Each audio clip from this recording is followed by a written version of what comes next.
Hi, how are you doing? Happy Ramadan. Wish you all the best. For today's session, we're having Powtoon. Powtoon is a website for creating animated videos and presentations. By the end of today's session, you will be able to create an account on powtoon.com, create a new Powtoon video using a blank Powtoon or template, selecting Powtoon style and characters, controlling timing, animations, and effects, how to save your Powtoon video. How to use Powtoon. Powtoon is a part video maker, part animator, and part presentation tool. And to get started with Powtoon, go to www.powtoon.com. There are several pricing plans for premium features, but we're going to use the free account, and I'm going to sign in using my Google account. Click the plus button to start a new Powtoon, or you can use the template from here. Here we have a lot of templates. Some of them are for premium use as noted, but many are free. Templates tend to work great if they closely represent your desired end product. They have really nice media and some pre-built animation elements. If you don't see one that's a good fit what you want, just use the menu above to start a blank Powtoon. You will be prompted to choose a look for your Powtoon. As I hover over the different looks, the subcategories below will be updated. Mainly, you are looking for a character and a background style that you like. After you choose your style, the Powtoon editor will load. Along the left. You will see what looks like a slider outline. It looks like PowerPoint, but instead of slides, consider each one of these as a scene consisted of 20 seconds long. Over here, Powtoon is even suggesting some common scenes like intros and situations can be very helpful since they come with animations and images sorted for you. I'll stick with the free options and add in this one, and my slide immediately changes. The scene I selected is 4 seconds long as indicated in the timeline. I will click to add my title and subtitle and make some adjustments as needed. When you click on text and then the settings icon, a window pops up that lets you change color, size, font, as well as some other things like effects, links, and animations. Each element in your scene, whether it's text or images, has an entrance and an exit effect or behavior, and this is noted on the timeline below. This one fades in for both. And I can change that by clicking on the effect on the timeline or by using this Effects tab. Similarly, if you click on a non-text item, you'll be able to flip your graphic, change it out for something else, or adjust its colors. And if you make a change you don't like, just use the undo button. The settings icon brings up more options, and I'll similarly adjust this item's entrance effect to come up from the bottom of the slide. And I'll add a hand to accompany its entrance. To preview your changes, click Play Slide.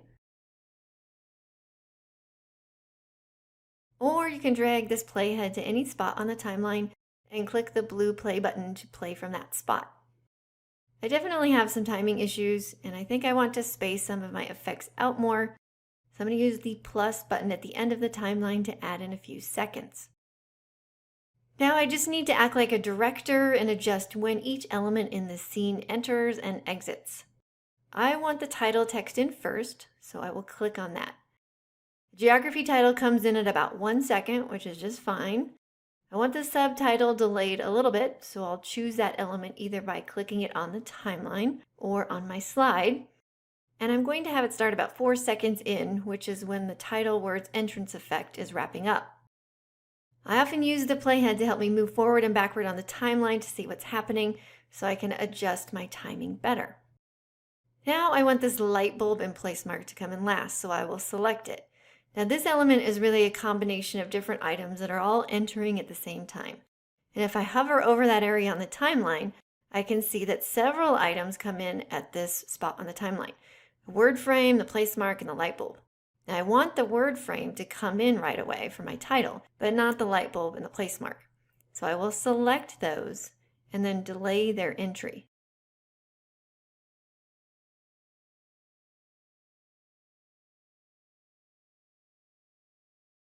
When I preview, I definitely like it better, but I have a layering issue with the hand going behind my title text.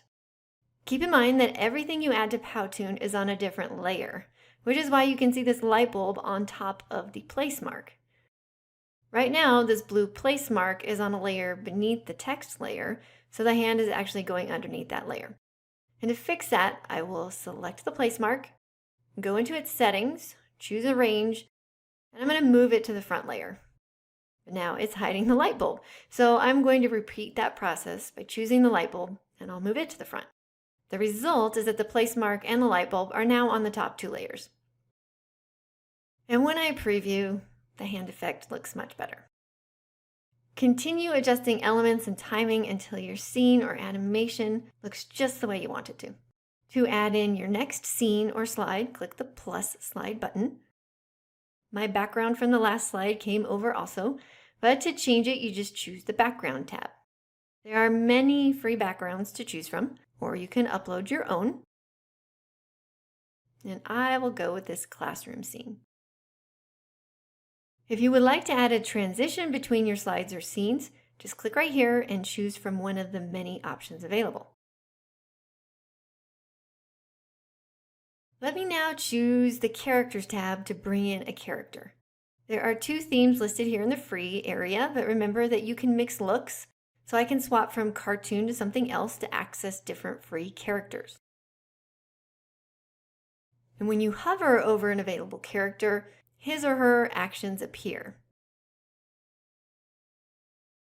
And when I click on the character's settings, I can decide if this animated behavior loops or not, or I can even take it out.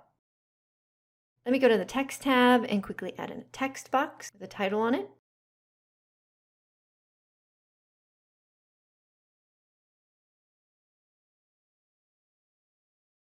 I really like the handwriting effect, so I'm going to apply that to it. Now I want to add a word balloon and some text to show what my character is thinking. I will stay on the Text tab and choose the style of callout that I like. And when you add a word balloon, you're really adding a callout and a text box separately. So you can edit the text and the callout and then adjust both elements on the timeline to have them enter when you want. I would like to have the callout enter just before the text, and I'll leave both of their entrances set to fade in. Now let me add a prop by visiting the Props tab. These are preloaded items from Powtoon that you can add to your scenes, and they are searchable. Again, some are free and some are definitely not. Like everything else, I can arrange this item on my timeline just the way I want. I'll add some additional animation to this globe by selecting it, choosing the gear icon, and then clicking the A to B option. For animations, you are setting the end state. So I will have the globe move over here and increase in size. This section of the timeline shows when the globe will start to transition from the initial state to the end state, and I can adjust the duration of that to make the animation happen slower or faster. Let me preview again to see how it's looking. That looks good. Powtoon is auto-saving, but it's not a bad idea to title your project and manually save it periodically for peace of mind.